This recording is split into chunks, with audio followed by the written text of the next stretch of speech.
As you guys probably already know, Conor McGregor withdrew from his main event at UFC 303 against Michael Chandler with a broken pinky toe. And we haven't really gotten a whole lot of information from Conor McGregor. We haven't really got a whole lot of information from the UFC or Dana White. The UFC and Dana White has essentially been radio silent up until today. Conor McGregor did 3 interviews, which were very, very telling. We're going to take a look at them in this video. And Dana White actually attended a UFC post-fight press conference, and he was asked multiple questions about Conor McGregor, and I think his answers were very, very telling. And I think these interviews from Conor McGregor, I compiled all the best clips, were very, very telling as well. I'm going to spare you the suspense. I'm going to give you my theory right off the jump. I believe that Conor McGregor never fights in the UFC again. If he does fight, which I still think there's a chance he does fight in the UFC, I do not think it will be for a while.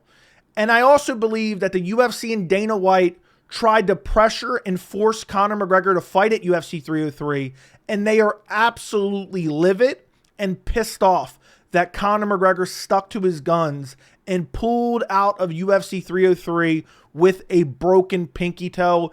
And also, if that doesn't already tell you what I feel about Michael Chandler waiting, I think it is a bad decision. Now that we're damn near almost 2 years into Michael Chandler waiting, I think it's a bad decision for him to sit out for another 4, 5, 6 months potentially in hopes that he gets a red panty night. I think it's a bad decision by Michael Chandler to not move on right now. Chandler, stop letting the sunk cost fallacy get you. The Conor McGregor fight will still be there. Win or lose, the Conor McGregor fight will still be there as much as it's there right now. So after watching all this, and maybe Chandler watched this video because he's like, oh, Conor McGregor interviews, updates. Maybe he will. He needs to move on. He needs to try to get another fight. One fight, one big win. He could be in a title position, with the UFC handing out title shots like candy. So I think it's a horrible move for Chandler to still sit around and wait.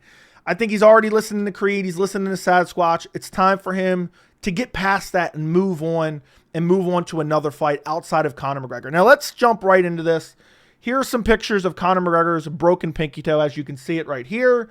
You can see it, right here. And you can see the x-ray down here as well. And, we already looked at this in a previous video. I did a video yesterday of all like the social media updates from Conor McGregor.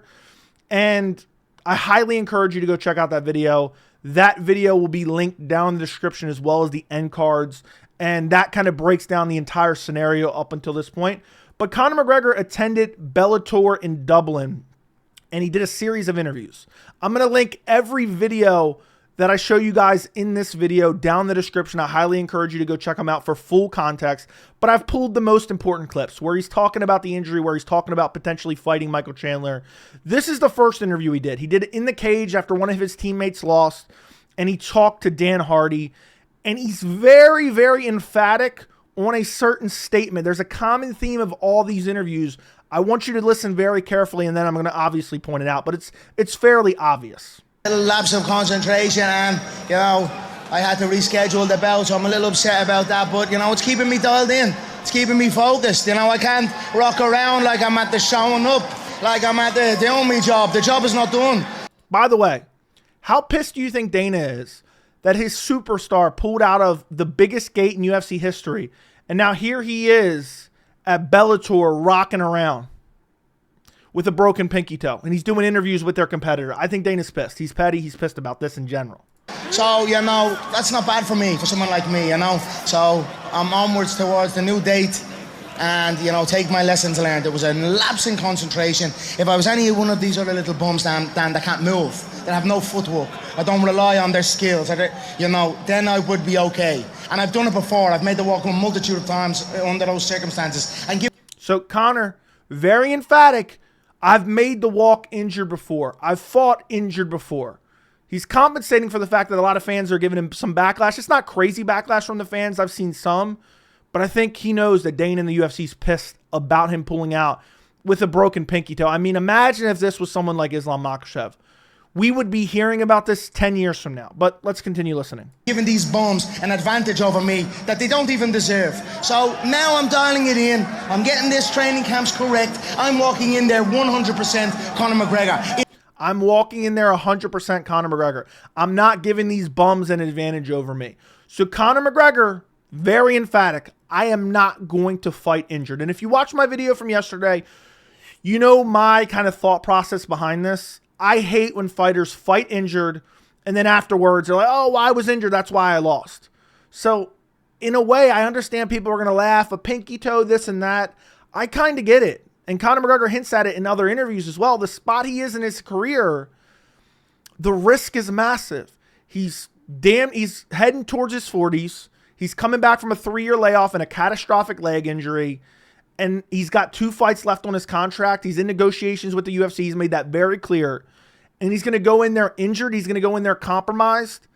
I think it's a bad move for him as well. I understand that people are going to criticize him for the stuff he said about Rafael Dos Anjos. So I've covered that in the previous video, so I'm not going to get into it too much. But I kind of understand what he's saying. But you'll see a common theme here. I'm not fighting injured. I don't want to fight injured. The fans deserve me at 100%. That's what you will see here. And then I want you to compare and contrast that to what Dana White has to say later at the post-fight presser. Okay, next clip. This is a Bellator MMA behind-the-scenes interview, I guess.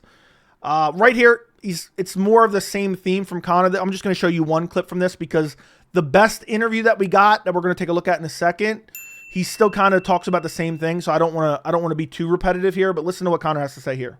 And I've made the walk a few times under similar circumstances, and for what? Okay, if I was in a different part of my career, and as I have done, as I've proven, I made the walk. I've taken those chances, and then at times when I probably could have just taken a little postponement, a little build, and give the fans what they deserve. The fans don't deserve to see the fighters walk in there hindered, and then hear about it after. So I want to get my same theme.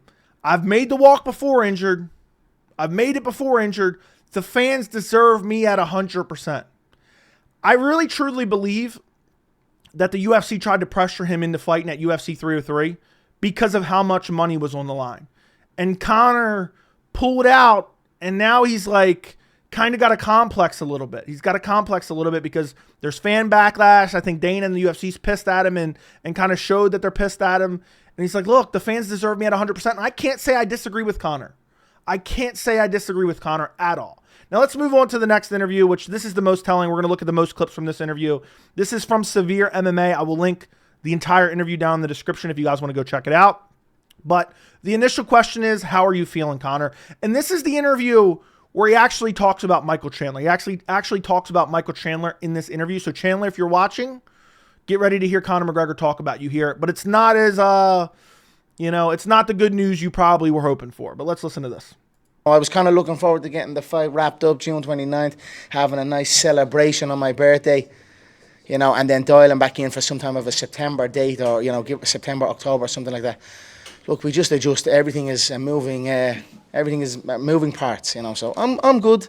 The injury is a nuisance. It's painful. I'm not going to lie. It's very, very painful. So the toe injury is very, very painful. He's looking to just recoup and move on and get a new date. Now, next he's asked about the press conference because that's what started all this, was the press conference cancellation. And this is what, a lot of people were calling fishy. Like if he had a broken toe, he could have still showed up to the press conference. I think Conor McGregor knew from day one that he most likely was not fighting at UFC 303, but he wanted to give the opportunity for the injury to heal with some of the methods that the UFC and their medical staff was offering, which he talks about here in a second. But again, common theme. I do not want to fight injured. Look, I'm not so what was I going to walk out with my fucking bare feet? I couldn't put my foot into a shoe. So I knew. He's talking about showing up to the press conference. I couldn't put my foot in a shoe. What am I supposed to walk out barefooted? I was like, look, I can't. Now, in fairness, the UFC have been stellar for me. They've really gone above for me, and I'm so grateful for that because I was in a dark place now. I'm all right. I'm getting there again. I'm ready to go again. So soon enough, like. So there, he's complimentary of the UFC right there. Very complimentary of the UFC. Oh, they handled it great. They tried to help me. But I really, truly believe that the UFC tried to pressure him into this fight. And now he's trying not to get into like some type of war in the public eye with Dana and the UFC. And also, he probably thinks, okay, they tried to do what's best for me. But at the end of the day, Conor is so big that he's one of the very few guys that can kind of stand up to the UFC. But at the end of the day, the UFC isn't going to let anybody dictate anything to them. It doesn't matter. If you let one ant stand up, they might all stand up, and then there goes our way of life. That's why they tried to squash Francis Ngannou. But in the public eye, it's like Dana and Conor have always took like kind of subtle shots at each other, just very subtle in the past. And there's been contract negotiations out in public, but they never really go at each other's throats too hard. So I think Conor was like, okay, maybe I'm sounding as if, a certain way. And now let me compliment the UFC a little bit. But that was the only part really where he was complimentary of the UFC. So I'm very appreciative of them assisting me in the thing. I'm sad for the fans that wanted the entertainment for the pay-per-view or for the press conference and the pay-per-view and the card and all. But look, it's one of them things that I just have to. How could I justify making that walk again and then and then be stationary and not flat on the feet and then say to my fans afterwards, oh no, this happened, but I made the walk for you guys. The fans have seen this. I can't do it again. I need to, they need to see, if you're paying that much and all, you deserve to see the best of me. So that's what they're going. So there he goes again. I don't want to fight injured. I don't want to fight injured. I don't want to fight injured. They deserve to see me at my best. I've done it before. But when there's so much money riding on an event and there's very little backup plans, we saw the recent documentary with Hunter Campbell gaslighting Aljamain Sterling and pressuring Aljamain Sterling into taking the fight kind of on short notice against Sean O'Malley. I guarantee there was some heavy pressure on Conor McGregor, and they were like, oh, we're going to fix you right up. Don't worry, we're going to fix you right up. We're going to do this, we're going to do that. And he talks about some of the treatment here in a second that the UFC offered him. But first, we're going to look at, he's asked, when do you want to return? And I want you to listen to some of these statements and then get ready to compare and contrast them with what Dana White says at the post-fight presser. And this is why I've kind of come to my theory that Dana White's pissed. At the bare minimum, he's annoyed with Conor McGregor. Pinky toe, you pulled out with a pinky toe. That's what Dana White thinks. But listen, here's when he talks about when he wants to return. As soon as ideally when? September. I'd love. It's the way it is. I'm in recovery mode. It's 3 weeks to the day. It happened 3 weeks ago today, and I'm still here rocking around in the slippers. So he's wearing slippers. He wants to return in August or September. Next clip, he talks about some of the medical treatment that he received from the UFC to try to keep him in the fight. And he actually says he doesn't think it was that good of an idea. Stem cell into my foot. They took it from the back. They put it in my foot, 20 milligrams of stem cell out my own back from the bone marrow in. And I was like, right into the break. So, and then I got a bit, and then there was a little bit left over. I said, yeah, lob it into my shoulder there. It feels a bit sore. And now my shoulder is actually feeling amazing. That stem cell's good stuff. I'm out there really getting an eye opener of that stem cell, to be honest with you. But my fucking toe is sore, mate. And I don't know whether the stem cell into the break was the right move. He says basically now his toe's kind of swollen and he thinks it's from the fluid, so he doesn't think it was the right move. It's crazy hearing this now because I was telling you guys during that 10-day span where we didn't know what was going on, I said the UFC is exhausting any and all treatments to try to keep Conor McGregor in this fight because there was a lot of money on the line. So it was crazy hearing him talk about the stem cell treatment. And then this last question, he's asked specifically about Michael Chandler. And when I saw this clip initially and I saw the headline on it, it said Conor McGregor hopes that Michael Chandler is still his next opponent, which technically he does kind of say. But if you actually listen to the full clip here, it doesn't sound too reassuring for Michael Chandler. And once you hear what Dana White has to say, he could be waiting a long time. Question, would you like it to be against Michael Chandler still? Do you expect it to be against Chandler? I would, but I don't, I would because, I would hope so, I would see so. But, again, I'm on the journey, I'm on my path to get this right for my team and my fans. We deserve this, and I'm going to fucking bring it home. So he does say, I hope so. But honestly, does that sound that reassuring? Let's just listen. That's only 10 seconds. Listen to that one more time. Would you like it to be against Michael Chandler still? Do you expect it to be against Chandler? I would, but I don't. I would because I would hope so. I would see so, but again, I'm on the journey. I'm on my path to get this right for my team. Does that sound very reassuring? I would not feel very reassured if I was Michael Chandler. I don't, I'm going to get right. I'm on my own path. I would hope, but what about the legitimacy of the Ultimate Fighter? What about, they coached the Ultimate Fighter. How could they not fight each other at the end? There's no way, right? Yeah. So I would not be feeling very confident from these Conor McGregor interviews for Chandler, even though McGregor's saying August, September, which sounds great, but we're going to look at Dana White's post-fight presser. Oh, wait, sorry, I actually clicked. This is Chandler waiting for Conor McGregor still, by the way. This is Chandler waiting for Conor McGregor. But we're going to look at Dana White's post-fight presser. And there's a couple clips here of him being asked about Conor McGregor's return. And I want you to listen to his response. Because, you know, especially in this question right here, he asked, who said this? And the guy says Conor McGregor. And you could see Dana's like facial expression change, like, this motherfucker. That's what I get from Dana here. I want you to pay attention to the subtleties. I've been watching this sport and I've been paying attention to Dana White, another grown man for so many years. I swear I can read this man like a book. He's so obvious. He was annoyed when he heard Conor McGregor was out doing interviews and promising a date of September and August. Maybe this somehow comes to fruition. I find it highly unlikely, especially when you hear Dana be very dismissive of those potential dates and just says, oh, we already have our schedule and I don't want to talk about it. Let's listen. You know, he's going to stay focused. He's going to try and get back as soon as he can. Who said that? Conor did. Yeah, okay. He would like a date in around... Look, I'm telling you right now, who said that? Conor did? Oh. Of course Conor did.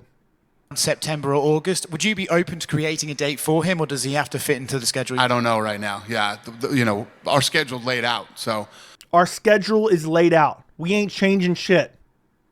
We'll see. I'm not doing anything until I know that Conor is healthy. It's not even worth talking about. Till, you know, what about September? What about October? He's not ready. So why even talk about that? He's not ready, so we're not even talking about it. We're almost in July. They're going to announce the Sphere main event soon. That's what, mid-September? He's not headlining the Sphere. So Chandler's best opportunity would maybe be October, which I think is earmarked for Salt Lake City, which they have a deal with. So I don't know that it's going to happen in October. So Dana's very, very dismissive here, and he's even more dismissive. He's asked about it a couple more times. Let's skip ahead a little bit here. This is the post-fight for Saudi Arabia fight card. This is another question I think he's asked.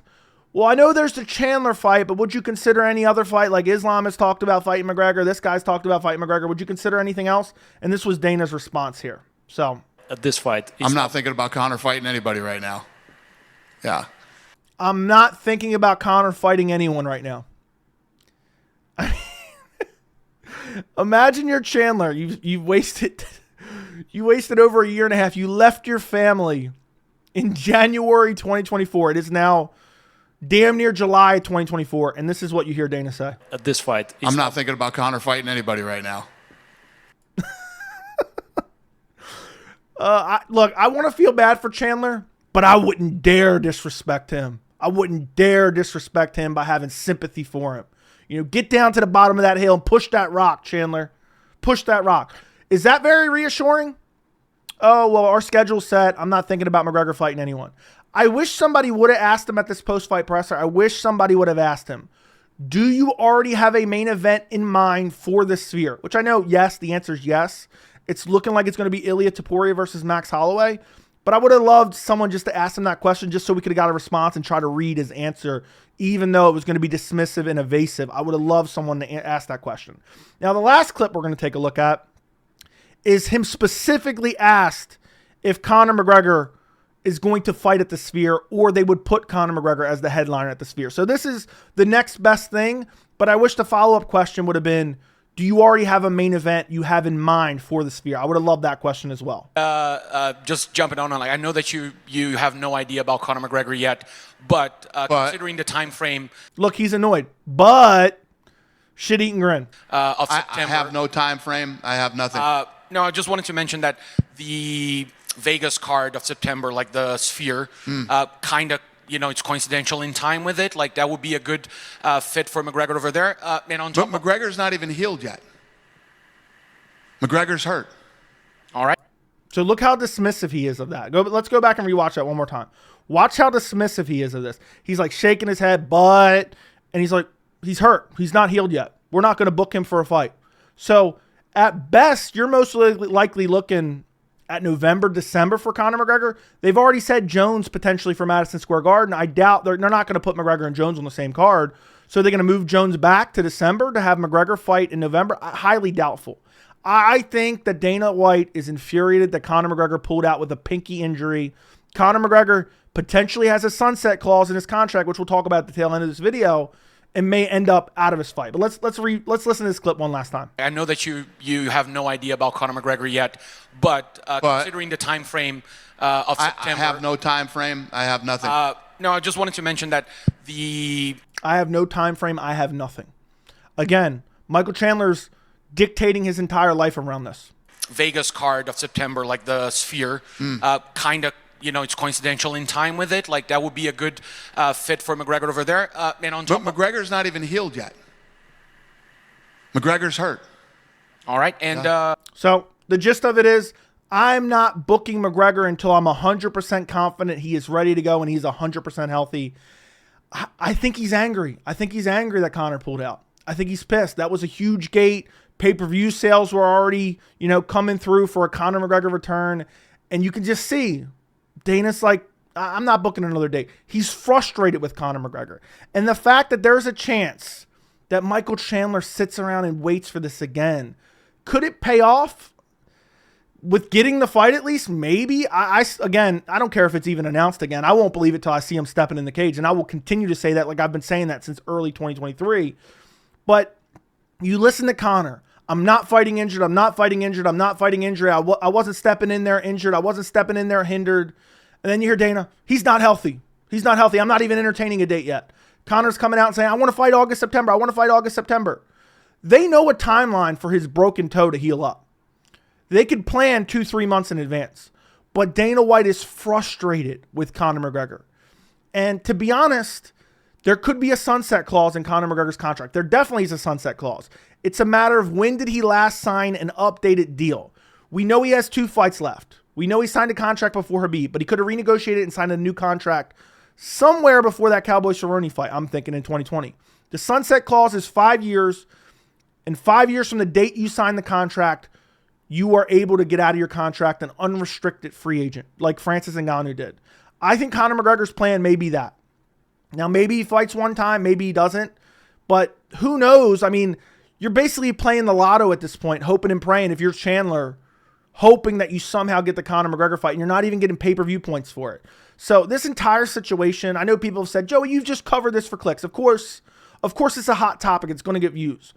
But the reason I've covered this so substantially since early 2023 is because I saw the UFC, I saw Conor McGregor, I saw Chandler selling you wolf tickets from a mile away. You guys were going to get excited for a fight in summer of 2023 and fall of 2023 and December of 2023 and April of 2024 and June of 2024. They were selling you wolf tickets and getting you excited for a return that was most likely never going to happen. And again, maybe stuff changes. Maybe the relationship is mended. Maybe Conor signs a new fight. I think the probability of him fighting before December is very, very minuscule. Could he fight in October and they could rearrange? They're not going to put him in Salt Lake City. They have a deal with Salt Lake City. So could they somehow pay Salt Lake City and promise them another event next year? Maybe they could rearrange. Dana and the UFC doesn't like to give fighters any power. So the fact that they're going to rearrange their schedule for Conor McGregor, who hasn't gotten a decent win in, 8 years at this point, I don't see it happening. I think they're frustrated with McGregor. I think they're embarrassed that McGregor pulled out with a pinky toe.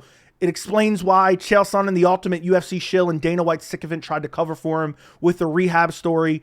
I think also, if you looked at some of those interviews, McGregor's kind of bobbing and weaving. In one interview, he's leaning back 4 or 5 times. He looked a little bit deranged. And I think he's back drinking. I think he's back getting drunk. I think he's back probably snorting coke if he ever stopped.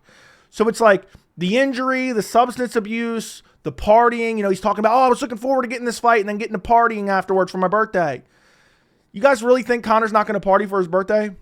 You really think he's not out there partying already with his broken toe? And then he's showing up to Bellator events? That rubs Dana the wrong way, giving competition the rub. So this situation, who knows what's going to happen? But ultimately, I don't think you see Conor McGregor fight anytime soon. So Michael Chandler needs to move on, undoubtedly. Let me know what you guys think down in the comments. Like the video, share the video, subscribe to the channel, and thank you so much for watching.